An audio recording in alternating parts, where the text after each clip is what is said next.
ሰላም ውድ የአስተማሪዎች ዩቲዩብ ቻናል ተከታታዮች እንዴት ናችሁ? ዛሬ ደግሞ ከባለፈው የቀጠለ መግቢያ ትምህርት ይዤላችሁ መጥቻለሁ። በዛሬው ትምህርታችን የምናየው ቤዚክ ማቴማቲካል ኦፕሬሽኖችን ነው የምናየው። ያው ባለፈው እንደምናስታውሰው ስለ ቁጥር ሂስቶሪካል ባክግራውንድ አይተናል። ቁጥር እንዴት መጣ ከድንጋይ ጀምሮ፣ ከዛ ታይሊ ማርክ፣ ከዛ ደግሞ ሞደርን ነምበሮች እንዴት ሪፕሬዘንት እንደተደረጉ አይተናል። ከዛ ደግሞ እነሱን ከፋፍለን አይተናል። እንዴት ቁጥር እንደተከፋፈለ ናቹራል ነምበር፣ ሆል ነምበር፣ ኢንቲጀር ብለን አይተናል። ዛሬ ደግሞ እንዴት ነው ማቴማቲካል ነምበሮችን በዚህ ማቴማቲካል ኦፕሬሽኖችን ተጠቅመን ሶልቭ የምናደርጋቸው የሚለውን እናያለን ማለት ነው። ቤዚክ ማቴማቲካል ኦፕሬሽኖችን ነው ዛሬ የምናየው። አዲሽን፣ ሰብስትራክሽን፣ መልቲፕሊኬሽን እና ዲቪዥኖች ናቸው። እነዚህ አዲሽን ዋናው ዛሬ የምንማረው ምን ማለት ናቸው? አዲሽን አሁን ለምሳሌ አዲሽን ሳይኑ ማቴማቲካል ሳይኑ አዲሽን መደመር ማለት ነው በአማርኛ። እንደዚህ ነው ሪፕሬዘንት የምናደርገው። ይሄ ማቴማቲካል ሳይኑ ነው። አዲሽን ምንድነው ጽንሰ ሀሳቡ ማለት አዲሽን ወይ እኛ ጋር ያለን ነገር ወይ ደግሞ ሌላ ጋር ያለን ነገር መጨመር እንደማለት ነው። ለምሳሌ አሁን እኔ 3 ልብስ ቢኖረኝ ሌላ አራተኛ በገዛ አዲሽን ምልክትን ነው የምንጠቀመው። ኤግዛምፕል 3 ልብስ ነበረኝ፣ ከዛ ሌላ አንድ ልብስ ገዛው፣ ሲደመር አንድ እናደርጋለን። በአጠቃላይ አሁን ያለ የልብስ ብዛት ስንት ነው? 4 ነው ማለት ነው። ለሌላም ሰው ሊሆን ይችላል። ለምሳሌ አበበ የሚባል ሰውዬ 3 መኪና ነበረው፣ አሁን ደግሞ 7 መኪና ገዛ። ስለዚህ አሁን በአጠቃላይ ያለው መኪና 10 ነው። ይህንን በማቴማቲካል ኦፕሬሽን ተጠቅማ አሳይ ብትባሉ እንዴት ነው የምታደርጉት? አበበ 7 መኪና ነበረው ሲደመር 3 መኪና ነበረው መጀመሪያ 3 መኪና ነበረው፣ ከዛ 7 መኪና ገዛ፣ ሲደመር ነው የምናደርገው። ምክንያቱም ፖዘቲቭ የሆነ ነገር ነው አይደል? መግዛት መጨመር ነው። ከዛ አሁን ላይ ስንት አለው? 10 አለው። ይሄ ማቴማቲካል የሆነ ሪፕሬዘንቴሽኑ ነው ማለት ነው። ስለዚህ አዲሽንን የምንጠቀመው ምንድነው? ያለን ነገር ላይ የሆነ ነገር ስንጨምር፣ ለእኛም ሊሆን ይችላል ሌላም ሰው ሊሆን ይችላል፣ ያለው ነገር ላይ የሆነ ነገር ሲጨምር አዲሽን እንጠቀማለን ማለት ነው። አድ ማድረግ እንዲሁ ራሱ ትርጉሙ አድ ማድረግ መጨመር ማለት ነው አይደል? እንደዛ እንደማለት ነው። አዲሽን ያው ማቴማቲካል ኦፕሬሽኑ ይሄ ነው ብያችኋለሁ። ሰብስትራክሽን ደግሞ መቀነስ ነው በአማርኛ። ማቴማቲካል ኦፕሬሽኑ ሪፕሬዘንት የሚደረገው በዚህ መልኩ ነው። ሰብስትራክሽን ደግሞ መቀነስ ደግሞ በአማርኛ ያው ስሙም ያስታውቃል፣ ካለን ነገር ላይ ወይም ደግሞ የሆነ ሰው ካለው ነገር ላይ የሆነ ነገርን ሉዝ እንደማድረግ ማለት ነው። ለምሳሌ እንበል ምንተስኖት 7 ዶሮዎች ነበሩት፣ 3ቱ ሞቱበት። አሁን ስንት ቀረው ብንል ምንተስኖት ስንት ነበረው? 7 ዶሮዎች ነበሩ፣ ከዛ 3ቱ ሞቱበት። መቀነስ አይደል? ካለው ነገር ላይ ወጥቶበታል አይደል? ስለዚህ 3 ዶሮ ሞተበት። አሁን ላይ ስንት ዶሮ አለው ማለት ነው? 4 ዶሮ አለው ማለት ነው። ልክ እንደዚህ ነው። ሰብስትራክሽን ለእኛም ሊሆን ይችላል፣ ወይም 80x የሆነ ቦታ ያላለም ሰው ሊሆን ይችላል፣ ለሆነ ድርጅትም ሊሆን ይችላል። ካለው ነገር ላይ ኪሳራ አጋጠመው፣ ለምሳሌ ቀነሰ እንደማለት ነው። ትርፍ አገኘ፣ ጨመረ፣ ደመረ እንደማለት ነው። እና ሰብስትራክሽን ማለት ከሆነ ካለን ነገር ላይ ሉዝ እንደማድረግ ወይም ደግሞ እንደማጣት ማለት ነው። ሰብስትራክሽን ማቴማቲካል ኦፕሬሽኑ በዚህ ይገለጻል። ሰብስትራክሽን ቀጣዩ መልቲፕሊኬሽን ነው። ይሄኛው ማቴማቲካል ኦፕሬሽኑ በሁለት አይነት መልኩ ይገለጻል። እንደዚህ በኤክስ ምልክትም መልቲፕሊኬሽን ነው፣ ወይም ደግሞ ይሄ የቅንፍ ምልክት ራሱ ይሄኛው ለምሳሌ ኦር እንበልና ይሄ ምልክት ራሱ የመልቲፕሊኬሽን ምልክት ነው። ይሄኛው ምልክትም የመልቲፕሊኬሽን ነው፣ ይሄኛውም የመልቲፕሊኬሽን ነው። በኤግዛምፕል እንየው። ለምሳሌ 2 ሲባዛ በ3 እኩል ይሆናል 6 ልንል እንችላለን። ኦር ይሄንን እንዴት ነው ሪፕሬዘንት ማድረግ የምንችለው? ኦር እንበልና 2 ሲባዛ በ3 እኩል ይሆናል 6። ይሄ የቅንፍ ምልክትም እንደ ማባዛት ይጠቅማል። ያው ነው። እንዲሁም ብዙ ጊዜ ኮምፕሌክስ የሆኑ ማቴማቲክሶች ላይ ስትሄዱ ይሄንን አያስቀምጥላችሁም። ይሄኛው ቅንፉ ስለሚቀል በቅንፍ ነው የሚያስቀምጥላችሁ። ስለዚህ ይሄ ሁለቱም ይሄ የማባዛቱም ይሄ ኤክስ ምልክቱም ቅንፉም ሁለቱም የመልቲፕሊኬሽን ሪፕሬዘንቴሽኖች ናቸው ማለት ነው። ይሄኛው ኦር ይሄኛው ማለት ነው። መልቲፕላይ ማድረግ ማለት ምን ማለት ነው? ያለብንን እዳም ሊሆን ይችላል ትርፍም ሊሆን ይችላል፣ የሆነ ያለንን አሴት በሆነ ነገር መልቲፕላይ ማድረግ። ለምሳሌ የሆነ ሰው 6 ብር ቢበደራችሁ አነስ የማደርገው ብሩን ያው ለመረዳት እንዲመቸን ብዬ ነው እንጂ ከፍ ያለ ቁጥርም መጠቀም ይቻላል። እና 6 ብር እዳ ቢኖርበት ይህንን እዳውን በ3 እጥፍ ቢበዛበት እዳው በ3 እጥፍ ቢበዛበት ወደ ስንት ይሄዳል? ወደ 18 ብር እዳ ይሄዳል።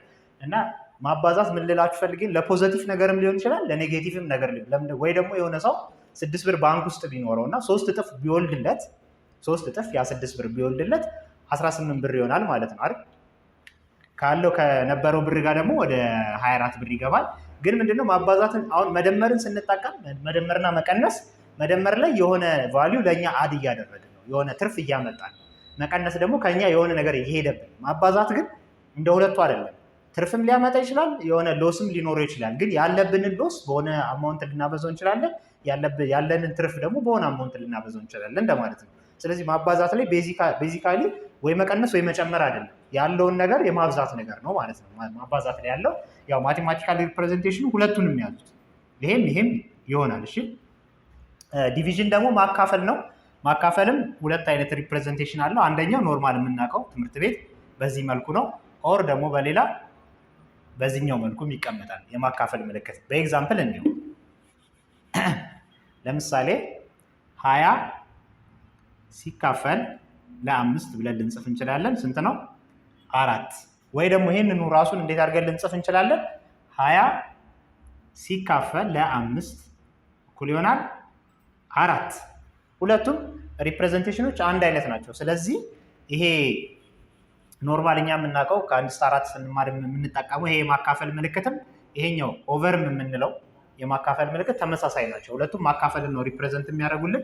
ማካፈልም ልክ እንደ መልቲፕሊኬሽን አንድ አይነት ነገር ናቸው። አንዱ የአንዱ ሪቨርስ ነው። ለምሳሌ ማባዛት የማካፈል ሪቨርስ ነው። ይህን ወደፊት በደንብ እናየዋለን። ማካፈል ደግሞ የማባዛት ሪቨርስ ነው። ሁለቱም የሆነን ነገር አድ ወይም ደግሞ ሉስ ማድረግ ሳይሆን ያለንን ነገር ማባዛት በሆነ ቁጥር ማብዛት፣ ማካፈል ደግሞ ያለንን ነገር በሆነ ቁጥር ማካፈል። ወደ ማሳነስ ነው የሚሄደው። በእርግጥ እዳ ከሆነ ወደ መቅለሉ ይሄዳል፣ ትርፍ ከሆነ ደግሞ ወደ ማነሱ ይሄዳል። ማካፈል ላይ ማለት ነው። ለምሳሌ የሆነ ሰው 100 ብር እዳ ቢኖረው እና ለሆነ ሰው እዳውን ቢያካፍል እኩል እዳውን ለመክፈል ቢካፈሉ ይሄ ሰውዬ የነበረበት 100 ብር ወደ 50 ብር እዳ ይመጣል። ቀለለለት አይደል?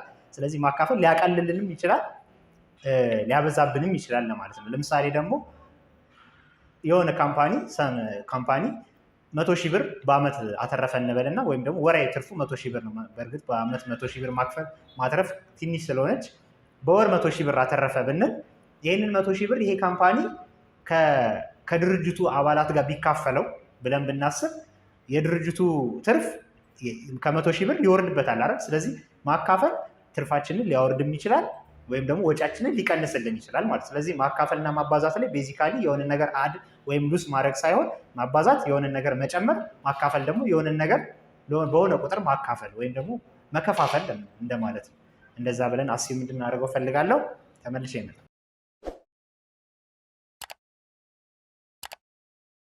እሺ አሁን ደግሞ ምን እናያለን? ቅድም ላይ ምን አይተናል? ቤዚክ ማቴማቲካል ኦፕሬሽኖችን አይተናል። ከመደመር እስከ መቀነስ፣ ማባዛት፣ ማካፈልን ማለት ነው። አክቹዋሊ መደመርና መቀነስ ማንኛውም ሰው ያውቃል ብዬ አስባለሁ። ለምሳሌ ያላችሁን ብር የሆነ ለሱቅ ስትከፍሉ ካላችሁ ብር ላይ ትቀንሳላችሁ አይደል? ይሄን ያክል ብር ቀረኝ ትላላችሁ። ወይ ደግሞ የሆነ ሰው ሲሰጣችሁ ብር ካላችሁ ብር ላይ ይሄን ያክል ተጨምሯል፣ ስለዚህ ይሄን ያክል አለኝ ትላላችሁ። ስለዚህ ማንኛውም ሰው አይሆፕ ይሄንን ቪዲዮ የሚያይ መደመርና መቀነስን ያውቃል። ስለዚህ እነሱ ላይ ያሉ ቤዚክ ሩሎችን ማስተማር አያስፈልግም። ለምሳሌ 10 ሲቀነስ 5 ብዬ አላስተምርም፣ ያው ታውቁታላችሁ ብዬ አስባለሁ። ትንሽ አጠር የሚለው ምንድነው ኦፕሬሽን ማባዛትና ማካፈል ላይ ያለው ኦፕሬሽን ነው። ይህንን ትምህርት በደንብ ተከታተሉ። ምክንያቱም አብዛኛው ሰው እኔ ከ12 እስከ ዩኒቨርሲቲ ሌቭል ያለ ብዙ ጊዜ ሂሳብን የሚሸወደው በእነዚህ በጥቃቅን ማቴማቲካል ሩሎች የተነሳ ነው፣ አለማወቅ ማለት ነው። ሙሉ ፕሮሰሱን ያውቀውና ግን እኒህ ጥቃቅን የምትሏቸውን የማትስ ህጎች ባለማወቅ መልስ አይመጣለትም ወይም ሎስ ያደርገዋል መልሱን። ስለዚህ ይናደዳል፣ ሂሳብ ለኔ አይሆንም ይላል። ግን ዋናው ፈንዳሜንታል ምንድነው? እንደዚህ ጥቃቅን ሩሎችን ነው። አሁን ስለዚህ ከማባዛትና ማካፈልን እናያለን። መደመርና መቀነስን ታውቁታላችሁ ብዬ ስለማስብ ማለት ነው። ከማባዛት ስንጀምር ማንኛውም ይሄ ቤዚክ ሩል ነው፣ ሁላችሁም ለማወቅ ሞክሩ። ወደፊትም በየጥያቄ ውስጥ ፕራክቲስ ስለምናደርገው በደንብ ትችሉታላችሁ ብዬ አስባለሁ። የመጀመሪያው ሩል ምንድነው ያረኩላችሁ? ኔጌቲቭ ነምበር ሲባዛ በኔጌቲቭ ነምበር ምንጊዜም የሚመጣው ፖዚቲቭ ነምበር ነው። ኔጌቲቭ ነምበር ሲባዛ በኔጌቲቭ ነምበር ምንጊዜ የሚመጣው ፖዚቲቭ ነምበር፣ ወይም ደግሞ ቅድም በቅንፍ መልኩ ሊገለጽ ይችላል ብያችኋለሁ። ኔጌቲቭ ነምበር ሲባዛ በኔጌቲቭ ነምበር መልሱ ምንድነው? ምንጊዜም ፖዚቲቭ ነምበር ነው። እንዳትረሷቸው። እነዚህ ትንንሽ ህጎች ይመስላሉ፣ ግን በጣም መልሳችሁን የሂሳብ ኢኩዌሽን ማለት የሆነ የሂሳብ ጥያቄ ስትሰሩ መልሳችሁን ዲተርማይን የሚያደርጉት እነዚህ ነገሮች ናቸው። እነዚህን ካላወቃችሁ ምንም እንኳን ፕሮሰሱን ብትችሉት እና ፕሮሰሱን ብትሄዱት መልሱ አይመጣላችሁም ማለት ነው። ስለዚህ ከማባዛት ፈንዳሜንታል ሩል እንጀምርና የመጀመሪያው ኔጌቲቭ ሲባዛ በኔጌቲቭ ምንጊዜም ፖዘቲቭ ነው። ይሄኛው ሌላኛው አገላለጽ ነው ማባዛት በቅንፍም ይገለጻል ብያችኋለሁ። ኔጌቲቭ ሲባዛ በኔጌቲቭ ምንጊዜ የሚመጣው ፖዘቲቭ ነምበር ነው። ሁለተኛው ሩል ደግሞ ኔጌቲቭ ሲባዛ በፖዘቲቭ ነምበር ኔጌቲቭ ነምበር ይመጣል መጀመሪያ ላይ፣ ከዛ ፖዘቲቭ ነምበር ይመጣል። ሁለቱን ስናባዛው የሚመጣው ኔጌቲቭ ነምበር ነው። ኔጌቲቭ ነምበር ሲባዛ በፖዘቲቭ ነምበር ኔጌቲቭ ነምበር፣ ሁለቱም አንድ አይነት ሪፕሬዘንቴሽኖች ናቸው። ቀጣዩና የመጨረሻው ሩል ብናቀያይረውስ እዚህ ጋር ኔጌቲቭ በፖዘቲቭ ነው ያባዛነው፣ እዚህ ጋር ፖዘቲቭ በኔጌቲቭ ብናደርገውስ እሱም ኔጌቲቭ ነው የሚመጣው። ፖዘቲቭ ሲባዛ በኔጌቲቭ መልሱ ምንድነው? ኔጌቲቭ ነው። ይሄኛውም ሌላኛው አገላለጽ ነው። ፖዘቲቭ ሲባዛ በኔጌቲቭ ኔጌቲቭ ነው። አንድ አራተኛ ሩል አለች። እሷኛዋ ደግሞ ፖዘቲቭ ሲባዛ በፖዘቲቭ ምንድነው? ፖዘቲቭ ነው መልሱ። ወይም ደግሞ በሌላ መልኩ እንዴት አድርገን መጻፍ እንችላለን? ፖዘቲቭ ሲባዛ በፖዘቲቭ መልሱ ምንድነው? ፖዘቲቭ ነው ማለት ነው። ጥቃቅን ሩሎች ይመስላሉ፣ ግን ልብ ብላችሁ ያቸው እሺ። እና ፕራክቲስም ስናደርግ በደንብ ተከታተሉ። እነዚህ በጣም ቤዚክ ናቸው። እነዚህን ፕራክቲስ ካላደረጋችሁ ምንም ማትስ ላይ ያለውን ሂደት ብታውቁት መልሱ አይመጣላችሁ። ስለዚህ እነዚህን ሩሎች በደንብ ኤግዛምፕል እንሰራለን። የመጀመሪያው ሩል ለምሳሌ ኔጌቲቭ ሲባዛ በኔጌቲቭ ፖዘቲቭ ነው። ለምሳሌ ኤግዛምፕል ብንወስድ ማይነስ 20 ሲባዛ በማይነስ 2 ብናደርገው መልሱ ስንት ነው?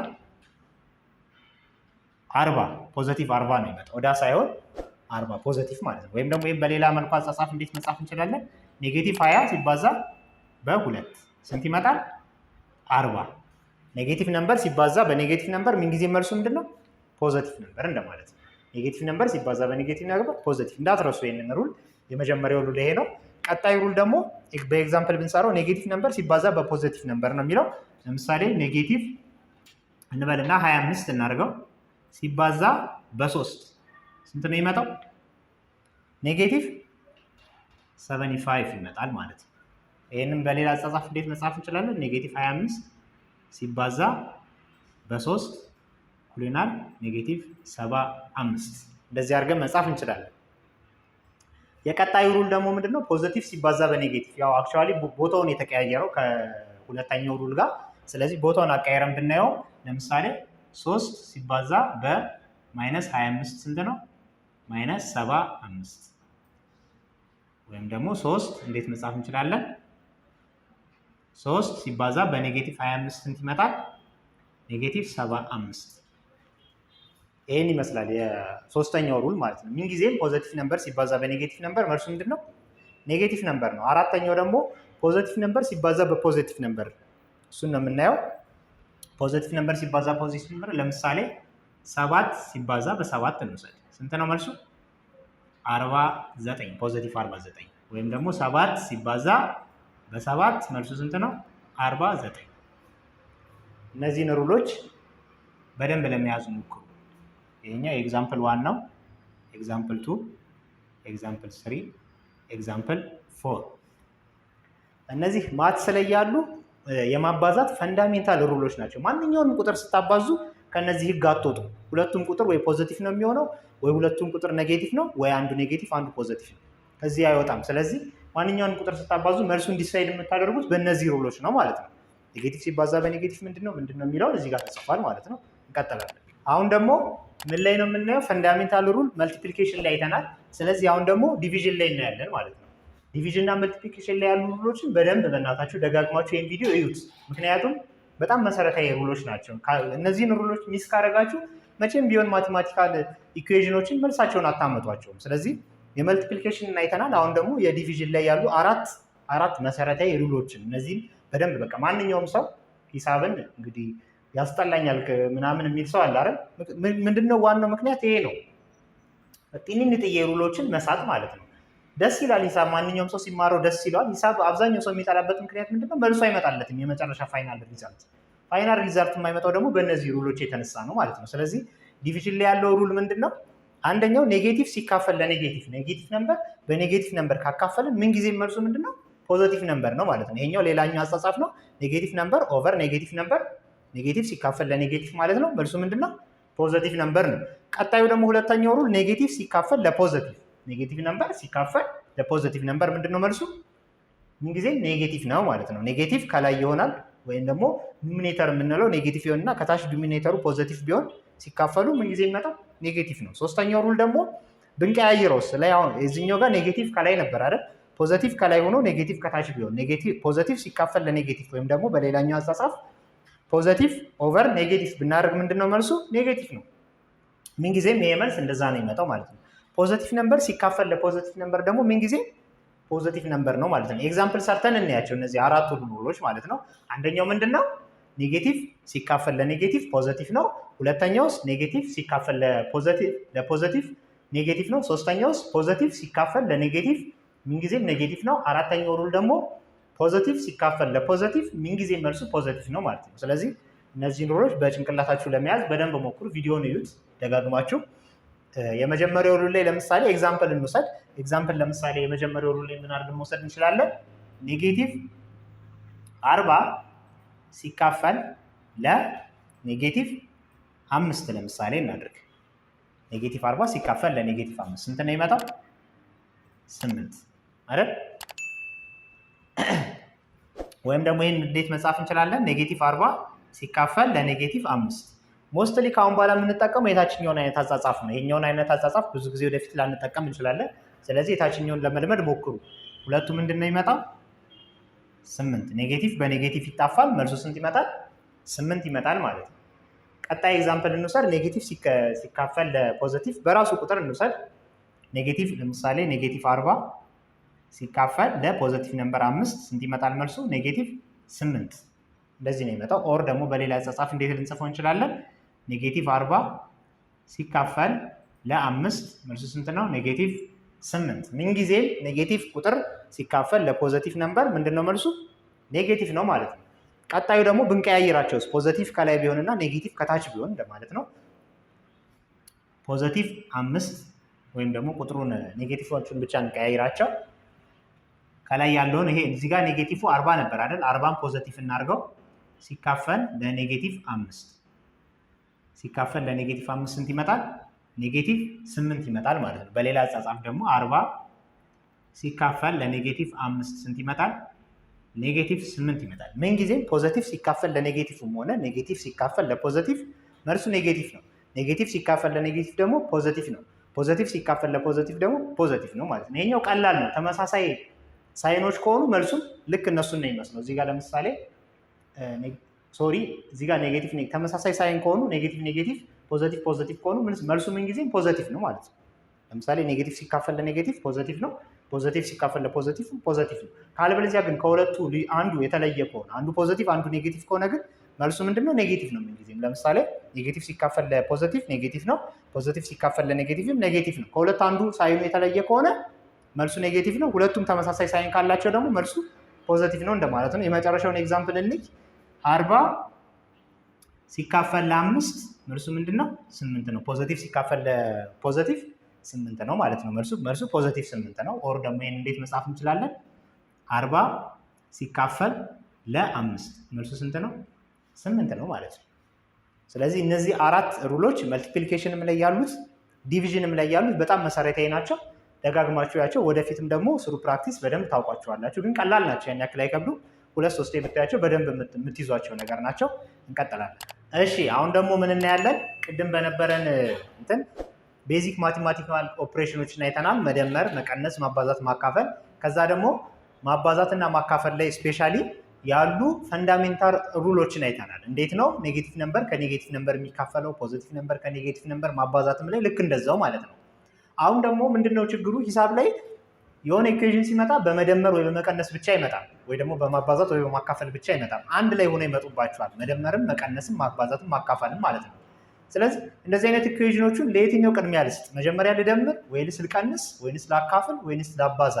አንደኛው ከአንደኛው እንዴት ነው የሚቀዳደመው ማለትም ኦፕሬሽኑ ማለት ነው የሚለውን ነው የምናየው ማለት ነው። ስለዚህ ሩል ኦፍ ቦድማስ የሚባል አለ። ይሄ በጣም ጥሩ ሩል ነው፣ ስራችሁን ያቀልላችኋል። ቦድማስ ምንድን ነው? እነዚህ ሌተሮች ናቸው። ቢ ለምንድን ነው ስታንድ የሆነው? ለብራኬት። መጀመሪያ ማንኛውም ማቴማቲካል ኢኩዌሽን ሲያጋጥማችሁ በብራኬት ውስጥ ያሉ ነገሮች ናቸው መጀመሪያ የሚሰሩት። ለምሳሌ ቤታችሁ ስትሰሩ እንበልና ቤት የምትጠርጉት ለምሳሌ ቤት የምትጠርጉት አልጋ ነጥፋችሁ ነው አይደል? አብዛኛውን ጊዜ ቤት ውስጥ ያሉ ስራዎችን ከጨረሳችሁ በኋላ ቆሻሻቸውን ካራገፋችሁ በኋላ ቤቱን መጨረሻ ላይ ጠርጉታላችሁ አይደል? ልክ እንደዛ ነው። ሂሳብም ቅድመ ተከተል አለው። ማባዛት፣ ማካፈል፣ መደመር፣ መቀነስ የምንላቸው ነገሮች ቅድመ ተከተል አለ። ዝም ብለን እንዲህ ከቀኝ ወደ ግራ ያገኘነውን አንሰራ፣ ወይም ደግሞ ከግራ ወደ ቀኝ ስንሄድ በቅደም ተከተላቸው አይደለም የምንሰራቸው። መጀመሪያ የሚሰራለ ከዛ ቀጥሎ የሚሰራለ ማለት ነው። ቤት ውስጥ ለምሳሌ ስራዎችን በቅደም ተከተል እንደምትሰሩት እንደማለት ነው። ስለዚህ መጀመሪያ ምንጊዜም ሂሳብ ኢኩዌዥን ላይ ስታገኙ መጀመሪያ መሰራት ያለበት ብራኬት ነው። በብራኬት ውስጥ ያለ ነገር ነው መጀመሪያ ማለቅ ያለበት ማለት ነው። ከብራኬት ቀጥሎ ምንድነው መሰራት ያለበት? በፓወር የተገለጸ። ለምሳሌ ብራኬት ስንል ለምሳሌ የሆነ ኢኩዌዥን እንውሰድ፣ ኤግዛምፕል። በደንብ ኤግዛምፕሎች እንሰራለን። አሁን ሩሎቹን ይዋቸውና ኤግዛምፕል ከዚህ ቀጥሎ በደንብ እንሰራለን። ግን ሩሉን ለማወቅ ያክል በብራኬት ማለት ነው። ለምሳሌ 3 ሲደመር 5 ብራኬት ከስተን ሲቀነስ 7 ሲባዛ በ8 ልንል እንችላለን። እኩል ይሆናል ዳሽ እንላለን። የዚህን ኢኩዌዥን መልስ ለማወቅ መጀመሪያ መስራት ያለብን ምንድነው? ብራኬቱን ነው ማለት ነው። ይህንን መቀነስና ማባዛቱን አይደለም። መጀመሪያ የሚቀድመው ምንድነው? ብራኬት ነው። 3 ሲደመር 5 ነው ማለት ነው መስራት ያለብን። ይሄን ከደመርን በኋላ ነው ወደ ሌላ የምንሄደው። መጀመሪያ መሰራት ያለበት ብራኬት ነው። ቀጣይ ከብራኬት ቀጥሎ ምንድነው መሰራት ያለበት? በፓወር የተገለጸ ወይም ደግሞ በሩት 7ኛ ክፍል ላይ ሩት 6 ላይ ተማሩ አትማሩ እኔ እንጃ። ሩት ውስጥ ያሉ ቁጥሮች ናቸው መጀመሪያ መሰራት ያለባቸው፣ ወይም ደግሞ በፓወር ፎርም የተገለጸ። ኤግዛምፕል ለምሳሌ የላይኛውን ራሱን ኤግዛምፕል እንዴት ማድረግ እንችላለን? 3 ሲደመር 5 ብለናል። ከዛ ቅንፉን ዘግተ ነው ሲቀነስ 7 ስኩዌር ብናደርገው ሲደመር 8 ሲባዛ 5 እኩል ይሆናል ዳሽ ልንል እንችላለን። እዚህ ኢኩዌዥን ውስጥ መጀመሪያ ብራኬት ይሰራል። ምክንያቱም የመጀመሪያው ምንድነው መሰራት ያለበት? ብራኬት ስለሆነ 3 ሲደመር 5 ነው መጀመሪያ መስራት ያለብን። ከ3 ሲደመር 5 ቀጥሎስ ምንድነው መስራት ያለብን? መደመሩን ነው ማባዛቱን ነው ነውስ ፓወሩን ነው? ስኩዌር አለ አይደል? እዚህ ጋር 7 ስኩዌር አለ፣ ወይም ደግሞ 7 ኃይለ ቁጥር 2 እንደማለት ነው በአማርኛ ሲጻፍ፣ ወይም ደግሞ ሲነበብ እንደዛ ነው። 7 ኃይለ ቁጥር 2 አለ። ስለዚህ የቱ ነው የሚቀድመው? ከብራኬት ቀጥሎ ፓወር ነው ማለት ነው የሚቀድመው። 7 ስኩዌር ነው ቀድመን የምንሰራው። 7 ስኩዌርን ከሰራን በኋላ ነው ወደ ሌላ የምንሄደው ማለት ነው። ቀጥሎ ከብራኬት እና ከፓወር ወይም ደግሞ ሩትም አለ። ሩት ደግሞ ማለት ያው ለምሳሌ ሩት እናደርግና 9 ሲደመር 3 ሲቀነስ 5 ልንል እንችላለን። እኩል ይሆናል ዳሽ። እዚህ ኢኩዌዥን ውስጥ መደመር አለ፣ መቀነስ አለ፣ ሩት አለ አይደል? ስለዚህ ሩቱ ነው ማለት ነው መቅደም ያለበት ከመደመር ወይ ከመቀነስ በፊት። ሩቱ 9 ሩት ስንት ነው? 3 ይመጣል ማለት። ሩት የራሱ ትምህርት አለው፣ ወደፊት በደንብ እንማረዋለን። አሁን ላይ ዝም ብዬ ኦርደሩን እንድታውቁት ያክል ነው። 9 ሩት ማለት 3 ነው መልሱ። 3 ብለን ሲደመር 3 ሲቀነስ 5 እናደርግና ከዛ በኋላ ነው የምንሰራው። መጀመሪያ ሩቱ መሰራት አለበት ማለት ነው። ከብራኬት ቀጥሎ ምንድነው መሰራት አለበት? በፓወር የተገለጸ ወይም ደግሞ በሩት የተገለጸ ካለ እሱ ነው መሰራት ያለበት። ቀጣይ ደግሞ ከሁለቱ ቀጥሎ ዲቪዥን ነው፣ ማካፈል። በማካፈል የተጻፈ ነገር ካለ ከማባዛት ከመደመር ከመቀነስ ይቀድማል ማለት ነው። ኤግዛምፕል ብንወስድ ለምሳሌ እዚህ ጋር ያለውን ኤግዛምፕል እንውሰደው ራሱን 3 ሲደመር 5 እኩል የቅንፉን ዘግተን ሲቀነስ 7 ሲባዛ በ8 ሲካፈል ለ2 እኩል ይሆናል ዳሽ ብንላውን ይህንን ኢኩዌዥን እንዴት ነው የምንሰራው? አሁን ኢኩዌዥን ስሩ ብትባሉ መጀመሪያ ምንድነው የሚቀድመው? ብራኬት ነው። ስለዚህ እችኛዋ እናስቀድማለን ማለት ነው። መጀመሪያ ብራኬቱን እንሰራለን። ከዛ ከብራኬት ቀጥሎ ምንድነው መሰራት ያለበት? ፓወር ወይም ደግሞ ሩት ነው መሰራት ያለበት። እዚህ ኢኩዌዥን ውስጥ ደግሞ ሩት ወይ ፓወር የለንም ማለት በፓወር ወይ በሩት የተጻፈ ነገር የለም። ስለዚህ እንዘለዋለን ማለት ነው። ቀጥሎ ምንድነው በሶስተኝነት ያለው ዲቪዥን ነው። እዚህ ኢኩዌዥን ውስጥ ያለው ዲቪዥን የቱ ነው? ይሄ ነው አይደል? 8 ሲካፈል ለ2 የሚለው። ስለዚህ ቅንፉን ከሰራን ይሄን ከሰራን በኋላ ፓወር እና እንትን ስለሌለ ይሄንን ጥያቄ ለምሳሌ ለመስራት ያክል 3 ሲደመር 5 ስንት ነው? መጀመሪያ ቅንፍ አይደል የሚቀድመው 8 እንላለን። ሲቀነስ 7 ሲባዛ በ8 ሲካፈል ለ2 እንላለን። እኩል ይሆናል ዳሽ። ብራኬት እና ፓወር ኦፍ ኦርደርን ወይም ደግሞ ሩትን አስወገድን ማለት ነው። ከዚህ ቀጥሎ ምንድነው? ማካፈል ነው። ይሄንን ኢኩዌሽን ስንቀጥለው 8 ሲቀነስ 7 ማካፈል ነው አይደል የምንሰራው፣ ሲባዛ በ4 8 ሲካፈል ለ2 ስንት ነው? 4 ስለሆነ ማለት ነው። እኩል ይሆናል ዳሽ እንላለን ማለት ነው። ስለዚህ ይቺ ያው ኤግዛምፕል ናት። ስለዚህ ምንጊዜም ማቴማቲካል ኦፕሬሽን ላይ መጀመሪያ ብራኬት ይሰራል። ከዛ በፓወር የተገለጸ ቁጥር ካለ ወይም ደግሞ ሩት ካለ እሱ ይቀጥላል። ከዛ በኋላ ዲቪዥን ነው ማለት ነው የሚቀጥለው አሁን እንደሰራ ነው። ከዛ ከዲቪዥን ቀጥሎ ደግሞ ምን ይመጣል? መልቲፕሊኬሽን ወይም ደግሞ የማባዛት ቁጥሮች ይመጣሉ ማለት ነው። ከማባዛት ቁጥር ቀጥሎ አዲሽን፣ ከአዲሽን ቀጥሎ ሰብስትራክሽን። ይህንን ኦርደር ይዘን ከሄድን ደግሞ ቅድም ያየናቸውን ማካፈል ላይና ማባዛት ላይ ያሉትን ፈንዳሜንታል ሩሎች ተከተለን ከሄድን በእርግጠኝነት መልሱን እናመጣዋለን። እዚህ ጋር መልቲፕሊኬሽን ላይ ለምሳሌ ኤግዛምፕል እንስጥ። በቅንፍ እንጀምርና ወይም ደግሞ ቅንፍም ግድ አይደለም ኤግዛምፕል እንበል። ለዚህ ለመልቲፕሊኬሽን ማለት ነው 3 ሲደመር በቅንፍ ውስጥ 5 ሲባዛ በ4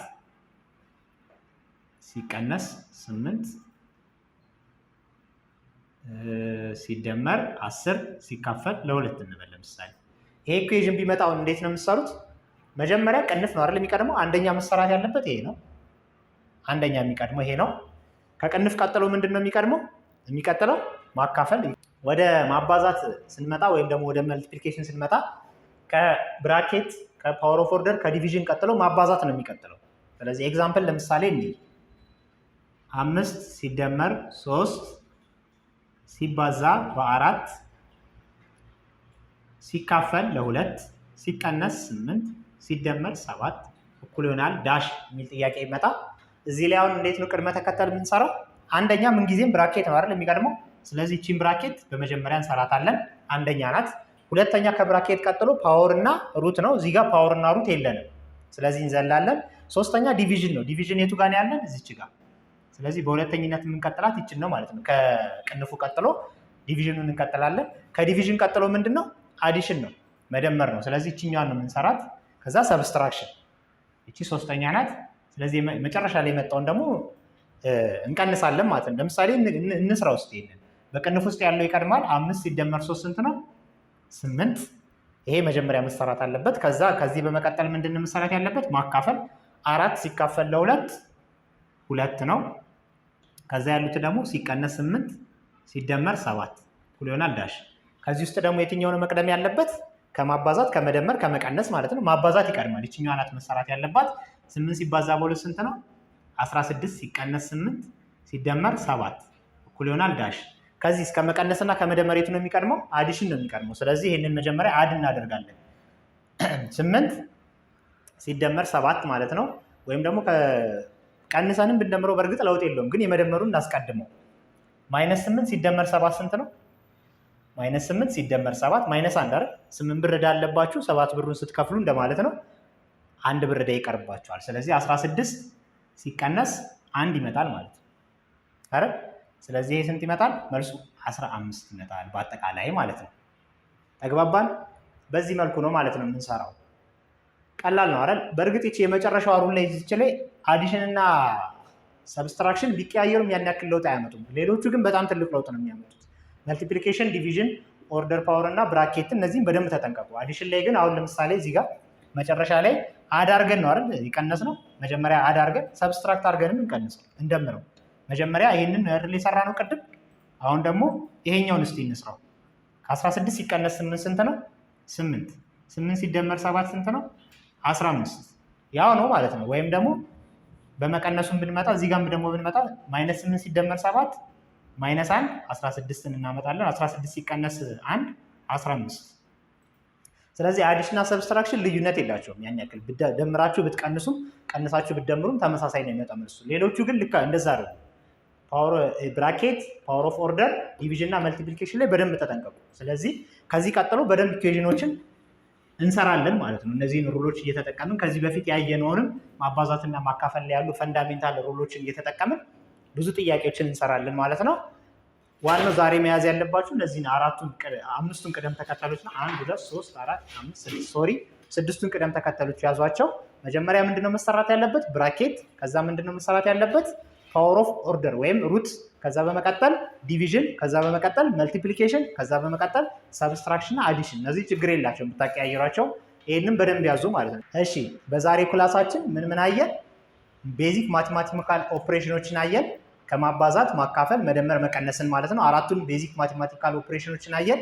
ከዛ በመቀጠል ደግሞ እነዚህ ሩሎች ላይ እነዚህ ቤዚክ ኦፕሬሽኖች ላይ ያሉ ፈንዳሜንታል ሩሎችን አየን። በተለይ ደግሞ ማባዛትና ማካፈል ላይ ያሉ እንዴት ነው ኔጌቲቭ ነምበር ከኔጌቲቭ ነምበር የሚካፈለው፣ እንዴት ነው ፖዚቲቭ ነምበር ከፖዚቲቭ ነምበር የሚካፈለው፣ የተለያዩ ማባዛትም ላይ ልክ እንደዛው ኔጌቲቭ ነምበር ከፖዚቲቭ ነምበር ሲባዛ መልሱ ምንድነው የሚለውን አየን። ከዚህ በመቀጠል ደግሞ ቦድ ማስ የሚባለውን በጣም የሂሳብ መሰረታዊ ህግን አየን። ቦድ ማስ ላይ ብራኬት እንደሚቀድም፣ ከዛ በቀጠለው ደግሞ ፓወር ኦፍ ኦርደር ወይም ሩት እንደሚቀድም፣ ከዛ በመቀጠል ዲቪዥን እንደሚቀድም፣ ከዛ በመቀጠል መልቲፕሊኬሽን፣ ሰብስትራክሽን፣ አዲሽን ብለን በቅደም ተከተል የትኛውን ማቴማቲካል ኦፕሬሽን ቀድሜ ልስራ የሚለውን ዝም ብለን ይሄ ከግራ ወደ ቀኝ እየሄድን ሳይሆን የምንሰራው ማቴማቲካል ኦፕሬሽኖችን በቅደም ተከተል ነው የምንሰራው ማለት ነው። እሱን አየን። ቀጣይ ክላስ ላይ ደግሞ እስካሁን ያየናቸውን ሩሎች ተጠቅመን እንዴት ነው የሂሳባዊ ኢኩዌሽኖችን ሶልቭ የምናደርገው የሚለውን በደንብ እናያለን። ብዙ ጥያቄዎችን እንሰራለን። በደንብ አዘጋጅላችኋለሁ። ለዛሬ ይሄንን ይመስላል። አመሰግናለሁ።